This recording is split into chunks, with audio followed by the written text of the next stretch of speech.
monsters are most dangerous and most real. The monsters within. This week, we look at the monster of lust.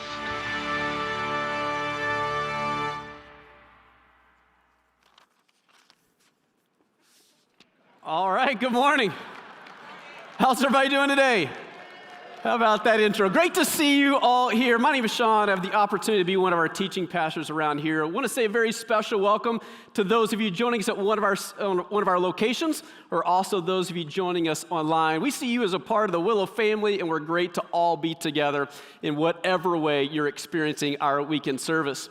As we just heard, we are continuing a series we started last week that's called Monsters Within. And really this series is taking a look at historically what the church has identified as what they call the 7 deadly sins. It really is kind of those things that tend to trip us up, likely more than anything else in the world. Now, as we dive into this particular series, it's really important for us to all be on the same page about a couple of things. Here's the first thing we all need to be on the same page about. And that is, in this series, though we're going to have some hard conversations about some hard topics, in no way, shape, or form is this series or even this week designed to beat anybody up. This is not a series in order to make people feel guilty or to shame people in any way. So really quickly, turn to somebody near you and say, the intention is not to beat anybody up today. Go ahead, turn to somebody near you. Do that at all of our locations. The intention is not to beat anybody up today. Okay? Here's the second thing you need to know. Second thing you need to know is more often than not, we as people are very, very strong judges of other people's sin and really good defense attorneys on our own sin, right? That we have this ability to justify our own stuff probably more than anything else. And oftentimes, when we focus on everybody else, it takes the attention off of our need to focus on that which is within.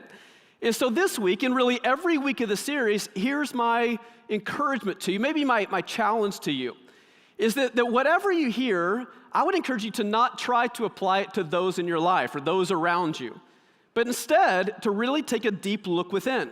Now, some weeks will be more applicable than other weeks, and some things we'll wrestle with more than others, but really take a deep look within and not be a judge of others, but really kind of drop our own defense attorney and really say, what does God have in store for me? What does God want me to wrestle with? So really quickly, turn to somebody near you and say, hey, drop the defenses, it's going to be okay. All right, here's the third thing I want you to know. Some of the things that we will talk through in this series, they have some significant power. I mean, the sins, the issues that we'll walk through in this series, they have some intense power. But despite the intensity of the power of these things, I believe in a God who's more powerful. And so sometimes we feel like we wrestle with some things and we lose hope. But my friends, do not lose hope. There's a God who not only offers forgiveness, there's a God who we believe who has the power to help us overcome, God who will restore all things, who can heal brokenness, who really can give us a fresh start. Do not underestimate the power of what God can and wants to do in your life. So really quickly, turn to somebody near you and say, God is a powerful God. All right, we need to be reminded of that as we dive in to talk about the particular monster we're going to address today, which is the monster of lust. Now, as we think about lust really begins with a desire, specifically a sexual desire.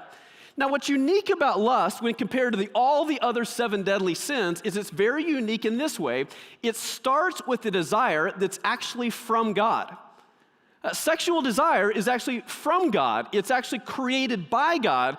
Sexuality, sexual desires, they're actually something that God thought up. Now, it's unique to lust because other of the 7 deadlies, they don't come from a desire that's from God. Pride does not originate with the desire that is from God. Envy does not originate with the desire that's from God. Wrath does not originate with the desire that's from God, but lust actually does. And so what we need to recognize right out of the gates is sexual desire is not a bad thing. It's actually a good thing. You can go as far to say that it's a God thing. God's the one that thought it up. He intended for us as human beings to experience this joy-filled, pleasure-filled, fulfillment reality as we relate to one another as human beings. God is the one that designed it. There's actually a book in the Bible that's actually very descriptive of human sexuality. It's the book of Song of Songs, or some call it the book of Song of Solomon. It's a little bit of a racy book, honestly. It might rival 50 Shades of Grey. You read the book of Song of Songs out loud in front of your kids or maybe in front of your parents, I promise it will make you blush, right? It's one of those types of books. But it's just helpful for us to understand that sexual desire and our sexuality, it is not a bad thing. It's actually a really, really good thing. It's a God thing. What lust comes into play is it takes this good thing, it takes this God thing, but applies it in a way that's outside of what God designed it to be. And lust misapplies it in such a way that which was intended to bring fulfillment and gratification many times actually brings brokenness and emptiness. And today we're going to really tackle this particular monster. And in order to do so, we're going to journey to the very first book of the Bible, the book of Genesis. So if you got a Bible, you can turn to the book of Genesis. We're going to be in the book of Genesis chapter 39. Or the words will also show up on the screen. Now, in the book of Genesis chapter 39, we meet this guy by the name of Joseph. We're a little bit into his story when we get to chapter 39. Now, for those of you familiar with Joseph's story, you know that Joseph grew up in a very, very large family. Lots of brothers. He happened to be his dad's favorite. And because he was his dad's favorite, his brothers hated him for it. And so much so that they end up faking his death, selling him to these gypsy merchants that were coming through town, and these merchants take Joseph to the country of Egypt, where he's then resold to this wealthy guy, this very influential guy, this guy by the name of Potiphar. Now Joseph, though he's in this terrible situation, he does his best to make the most of it. Joseph's a man of integrity. He's a hardworking guy. He is a very trustworthy guy, and because of that, he builds great trust, great rapport, great favor with Potiphar, who's the master of the household. And so he ends up being head of all of Potiphar's household, entrusted with some significant responsibility. And then that's when this takes place. Genesis chapter 39, we're going to start at verse 6. It says this. It says, Joseph was a very handsome and well-built young man, and Potiphar's wife soon began to look at him lustfully. Come and sleep with me, she demanded. And so here you have Joseph, kind of minding his own business. He's kind of doing his own thing, and he's eventually in this household, and Potiphar's wife starts saying, She goes, I like what you got going on. Like, how you doing, right? Is really kind of what's going on. Now, there's nothing wrong with being a handsome, good-looking young man. There's nothing wrong with having attraction, but nevertheless, how she begins to look at him begins to create a little bit of the problem. But again, the Bible just describes Joseph as this handsome young man. It kind of reminds me of years ago. My wife and I were going to this lake to visit some friends. They had a lake house, and they were kind enough to allow us to join them for a weekend. And so we're driving to the lake, and I don't know what you look like when you drive to the lake, but I was kind of wearing this, mismatched swimsuit, terrible-looking T-shirt, ridiculous-looking sandals. I wasn't probably looking my best in the moment. But in this drive, my wife and I were listening to the radio, and the song came on. It's a song by John Mayer. And I made the offhanded comment, I don't understand why women think that John Mayer is a good-looking human being. Now, I don't really know that I'm a great judge about what makes a guy good-looking versus another guy not good-looking, but my assumption is I don't think that John Mayer is the most attractive human being out there. And my wife confirmed that, right?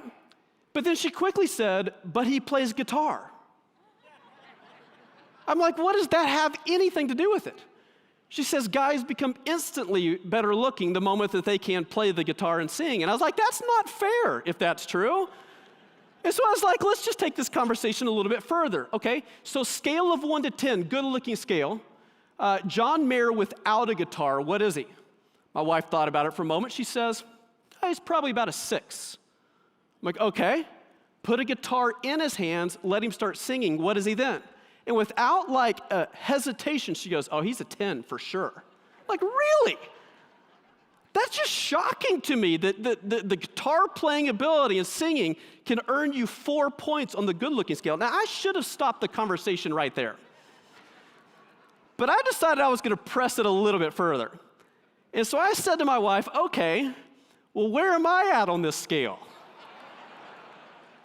Now, again, I was wearing these mismatched, outfit, ridiculous-looking sandals. I didn't really do my hair that morning, and she looks at me and she goes, "Are you asking where are you at right now?" I'm like, "Right now. Hit me with it." She goes, "I don't know, probably a 4."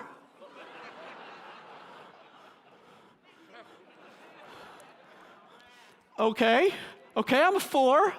And the challenge is I don't play guitar and I can't sing a lick. So I started thinking about all the things that I do well, and I'm not really coming up with much. And so whatever it is that I do well, I'm probably coming to the realization I max out about at a 5 or a 6 is pretty much where I'm at, right? And so Joseph and I, we don't have a lot in common. Joseph is this fine, handsome, muscular, ridiculously good-looking type of guy. And there's nothing wrong that Potiphar's wife takes notice of that. The problem becomes when she chooses to act on it in a lustful way. And so what exactly is lust? And exactly what does it do in our lives, in our relationships? The best way I know how to describe lust is in this way. Lust is desiring pleasure without a promise. That's fundamentally what lust is. It's desiring pleasure without a promise. You see, as I mentioned earlier, sexual desire is actually from God. Sexuality was something that was actually invented by God. But God, in his design, he designed it to be experienced in its fullest state. You see, when God designed sex, it was not just a physical act between two people. The way God designed it is it was actually our whole selves. It involves our emotions. It's an emotional act. It's a spiritual act. In some ways, you could say that it connects people's souls together. That's why the Bible describes two becoming one flesh. It is our whole selves involved. And because it's our whole selves, God wanted to protect sexuality with a forever type of commitment. Because when we give our full selves to somebody and somebody's giving their full selves to us, commitment is what allows that to be experienced in all of its fullness, in all of its pleasure, in all of its gratification, because it's all of ourselves. And what lust says is, I want the pleasure, but I don't want the commitment. In other words, I want something from you, but I don't want you. I want gratification, but I'm not willing to give myself back to you. And lust takes something that God intended for good and takes it outside of the good that God created it. And that's why lust many times can actually fill us with regret, can fill us with remorse, can fill us with shame, can fill us with brokenness, can fill us with emptiness, because it's a misapplied something that God originally intended for good. Think about it this way. How many of you love campfires? Like, I love campfires, particularly this time of year. We're going into the fall, we're going into the autumn months. It starts getting a little cooler outside. There's nothing that says fall and autumn better than, like, gathering around a campfire. I love it. I love doing it with my family, and so we'll gather around a campfire. There's nothing like getting a little bit of the warmth off the fire on a cool, brisk evening. I think about even those moments that you get out the marshmallows and you roast them over the fire and you make s'mores together as a family. Maybe you got somebody in your family that has a guitar and kind of busts it out. You sing songs around that table and that person becomes better looking in the moment, right? But I love campfires. There's so much about campfires that I love. But I hate forest fires. Because forest fires, they just burn uncontrollably. Even just this past summer, there were all kinds of wildfires that raged in California, the western part of the United States, that did so much destruction. They devastated everything in their path.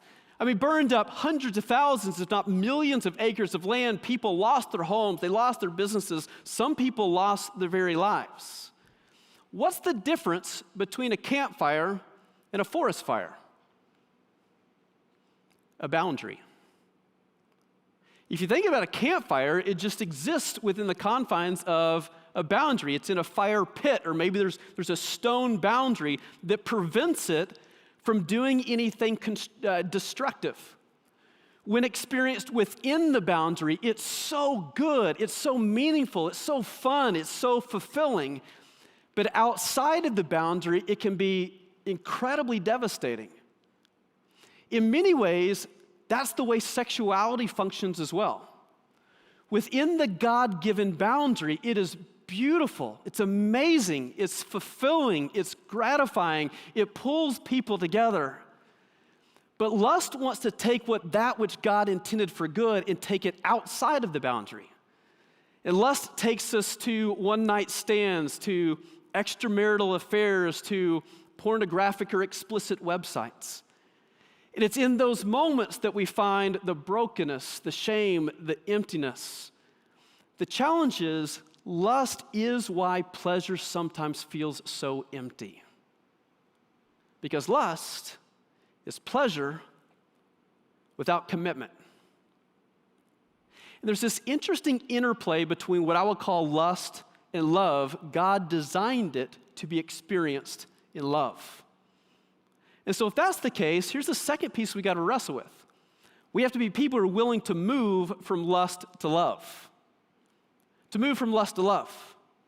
Again, let's go back to the story. Genesis chapter 39. Joseph finds himself in Potiphar's household, and here's what it says. It says, but Joseph refused. He refused that demand of Potiphar's wife. He says, look, he told her, my master trusts me with everything in his entire household.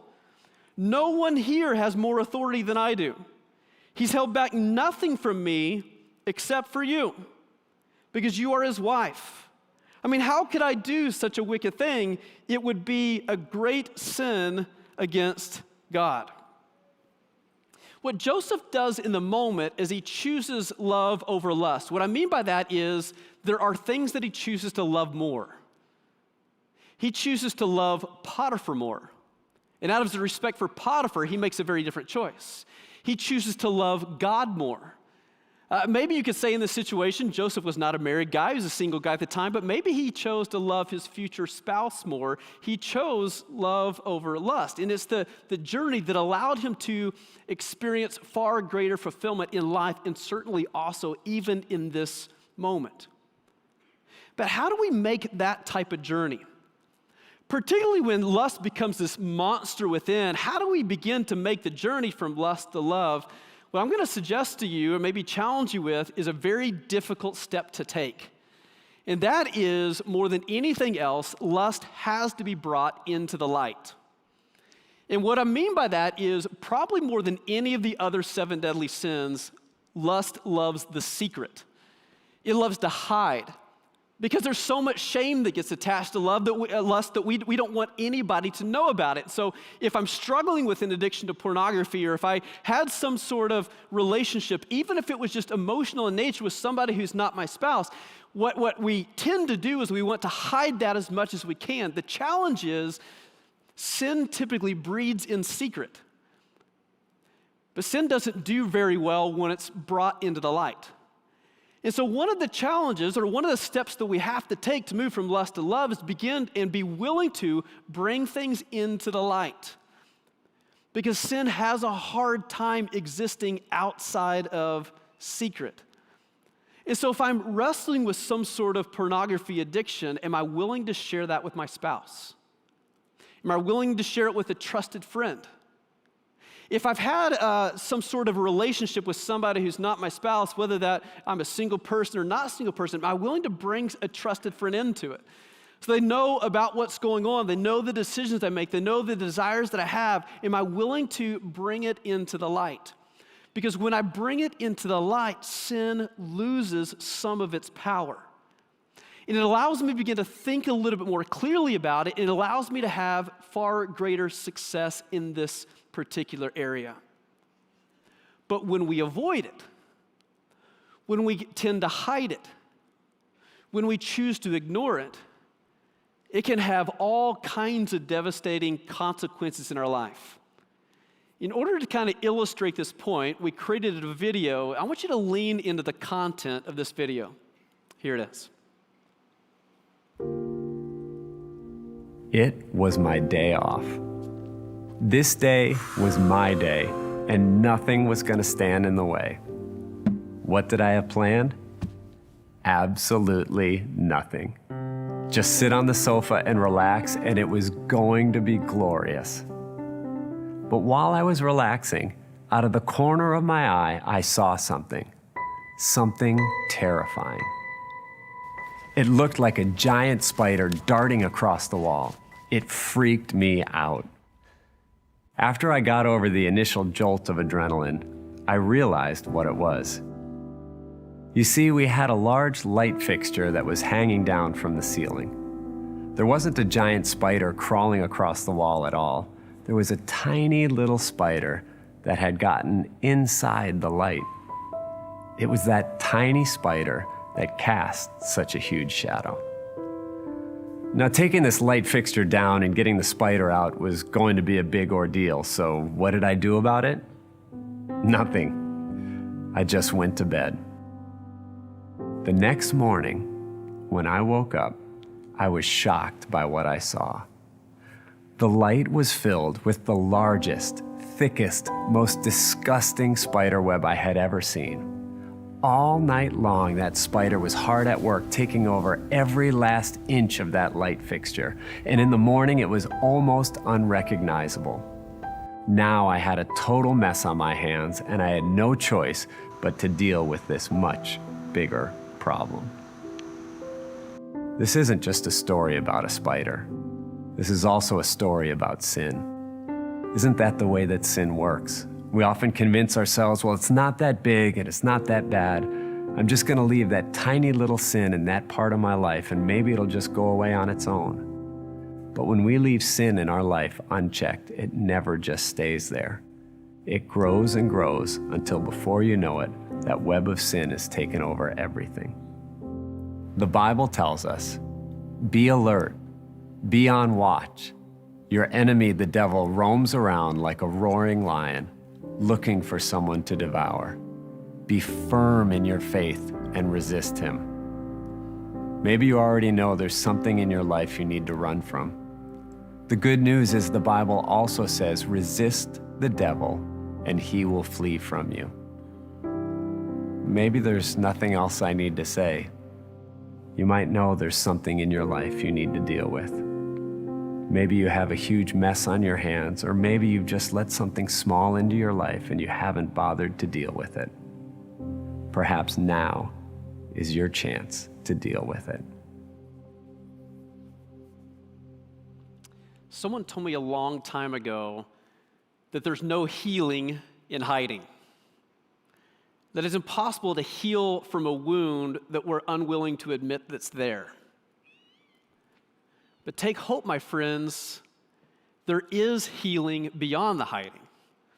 That if we're willing to be honest about whatever it is that's going on, if we're willing to address the spider, we can prevent it from spinning a huge web in our lives. Now, I do recognize that maybe there are those that are with us or those joining us online at one of our locations that maybe this particular issue of lust has already spun a significant web in your life, but do not lose heart. There is still hope because there is still help. And so we were thinking a little bit about this as a church and want to provide as much help as we possibly can. So we just created some resources. So if you go to willowcreek.org/monsterswithin, there's just some resources that we're hoping are very helpful resources that can really begin to untangle the web that can exist in our journey. But the question becomes, how do we take out the spider before the web is ever spun? And if that's a question you want to wrestle with, here's my recommendation for something to consider is simply this, is that we got to be people who have a plan for the pressure. We got a plan long before we ever get into the moment that we experience the pressure of the moment. Again, let me take us back to Genesis chapter 39. Here's we find Joseph again. Here's what it says. It says, she kept putting pressure on Joseph day after day. I mean, it's just kind of unrelenting. She's just not giving up. And it says, but he refused to sleep with her. And he kept out of her way as much as possible. One day, however, no one else was around and he went in to do his work. She came in, grabbed him by his cloak, demanding, come on, sleep with me. Joseph tore himself away. He left his cloak in her hand as he ran from the house. It's kind of a powerful image as far as how Joseph dealt with the pressure in the moment. Now, really, the Bible describes about a couple things that we do as it relates to this pressure. Maybe you would even call it temptation. We do one of two things. We either keep away or we run away. Like if we ever find ourselves in kind of an intense pressure-filled moment, it's okay to just run away. You figure out how to get yourself out of the moment. But there's also wisdom long before we ever get into the pressure-filled moment that we kind of think about having a plan for the pressure. In other words, we almost work in such a way that we keep ourselves from ever getting in the pressure-filled moments. It's where boundaries come into play. Now, I want to be really cautious with a conversation around boundaries, because the challenge with boundaries is when we try to make a particular boundary universal for all people. And we try to say what's really good for me and necessary for me, that's what everybody else needs to do. And so it almost feels like we ask people to do things that God's not necessarily asking people to do. When you try to apply your own boundary to everybody else's life, it's where the conversation becomes legalistic really, really quickly. Boundaries are best experienced when they're self-applied based on who I am and where my vulnerabilities lie. And if I'm willing to be honest enough with myself and honest enough with my journey, I will put boundaries around myself to keep myself from vulnerable moments. Because if I find myself in a really vulnerable moment, I don't know that I will come out successful every time. I don't want to put myself in a position that I've got to feel like I've got to run away from a situation. That the boundaries can keep us protected long before the moment of pressure ever comes. It's making the decision before we ever have to make the decision. And so my encouragement to you is to really think through, what are the vulnerabilities in my life? And they're likely different for every single one of us. And in light of my vulnerabilities, what are the wise choices that I need to make, or maybe the boundaries that I need to create that set me up for the best success in my life? Maybe I think about it this way. For me in my life, I can share with you some of the boundaries that we put into place in our lives. And again, I'm not suggesting these are universal boundaries for everybody, but they've been really helpful to me in my life and to my wife and our relationship together. So for example, we've committed in our relationship to have 0 secrets. And what I mean by that is we literally have passwords to each other's email accounts, social media accounts. Anything that's password protected is all open game for each other. There just are no secrets. We have an app that's called Life 360. I call it Santa tracking, that you can know exactly where somebody's at any moment. And so it's kind of the know. If I say I'm going to be here, you can check at any moment. You know that that's exactly where I am at. GPS is not a liar, right? And so it's just kind of a way to say, not that we will do that all the time, not that we distrust each other. It's just to say that there are no secrets. That my life is a completely open book. You can see anything at any moment for any reason, no questions asked. You know, we have access to each other's phone, that type of thing. I do know married couples who have secret credit cards that the spouse doesn't know about, or a bank account that nobody knows about. And I would suggest that is a boundary that can be really, really helpful to put in play, that there are no secrets, that everything is an open book. Sin has a hard time surviving in the light. And so, again, one of the things for us is we've just kind of made ourselves a complete open book. One of the other things that's a boundary in our life is, more often than not, I choose not to be one-on-one with a person of the opposite sex. Sometimes my role as a pastor demands it, and so when those situations happen, somebody knows where I'm at and who I'm with. Sometimes I'll even let my spouse know about that particular meeting. Again, so it's just a matter of creating a boundary. In my household, we have an internet filtering service. It's called Covenant Eyes. It kind of keeps things locked down so that it's very, very difficult to find explicit websites because the filter kind of filters them all out. And I got 2 teenage boys in my household. And so it's a really important filtering situation for us. And there's all kinds of passwords connected to that. The truth is, one of the boundaries I put into play in my own household is I don't know the passwords. I can't change the filter. My wife is the only one that knows those passwords. I do that by choice. I want it that way. I don't want the ability in a moment of vulnerability to try to overcome something. Here's what I've come to discover about boundaries, and here's why I find them to be important. Sin has a hard time taking root if it doesn't have a route. Can I say that again? Sin has a hard time taking root if it doesn't have a route. And so one of the pieces of wisdom is doing what you can to eliminate the route. Here's another piece of wisdom that maybe is helpful. I've never found it possible to overcome a sin by focusing on the sin. In other words, if that's what you're thinking about, it's hard to not think about it. So for example, if I tell you, whatever you do, don't think about a pink elephant. Like seriously, whatever you do right now, don't think about a pink elephant. What are you thinking about? Me too, that's what I'm thinking about. Because if that's what I'm focused on, it's hard to not think about it.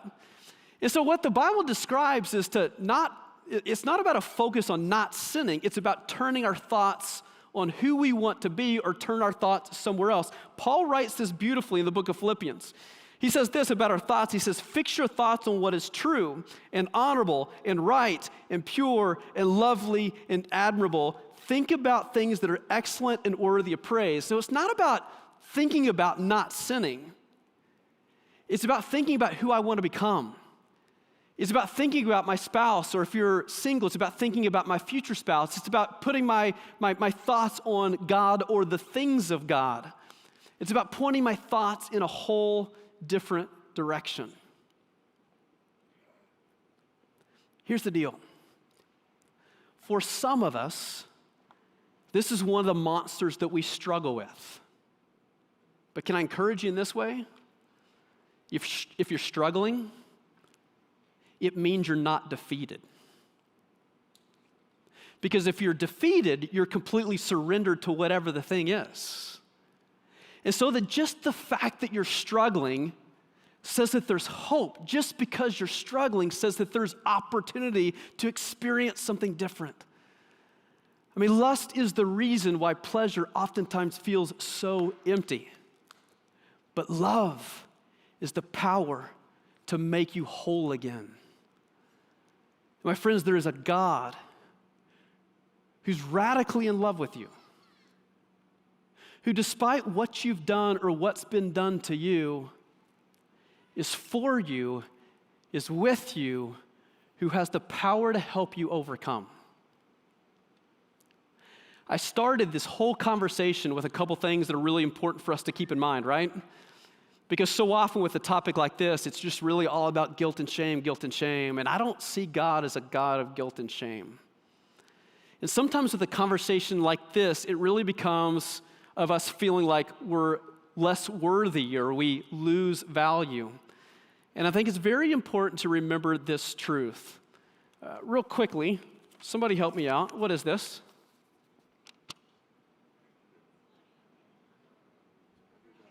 $100 bill, there you go. Thanks for the person down front. It's a $100 bill, that was not a trick question. Now, what is the value of what I'm holding in my hands?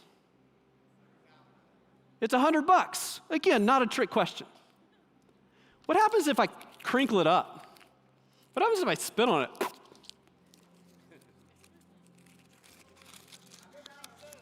What's it worth now? Still worth $100. What happens if I throw it on the ground and I trample it? What's it worth now? Still worth $100. For some of us, our lives have felt like they've been wadded up at times. At times, our lives, sometimes we feel like we've been trampled by somebody else. And sometimes the inner narrative in us, we convince ourselves that that makes us less valuable. My friends, no matter what you've done, no matter what's been done to you, you've not lost an ounce of your value.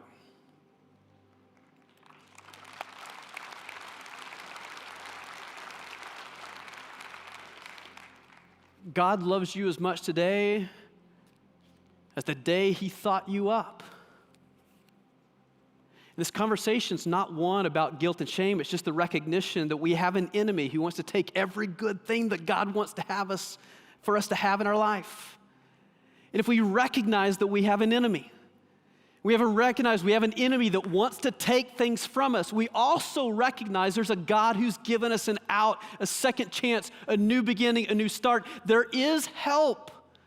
That if our lives get intertangled in a web, there is help. That web can be removed. There is forgiveness. There is a fresh start. There is a new beginning. There is hope.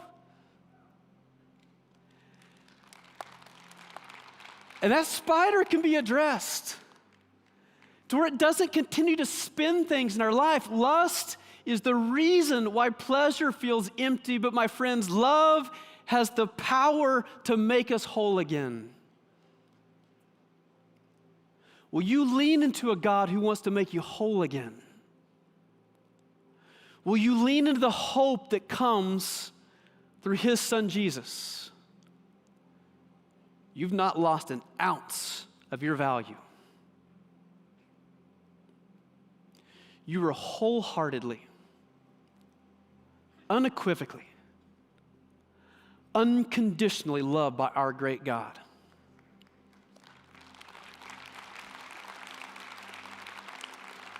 Let's give our lives fully to him. God, we come before you, and today's conversation, God, let's just be honest, it's an uncomfortable one. It's a difficult one, but yet it's an important one. And Father, for some of us, maybe for many of us, this is a monster that rears its ugly head far more often than we want to admit. And God, maybe it has some power in our lives, but God, we believe that you're more powerful. God, you can untangle the web.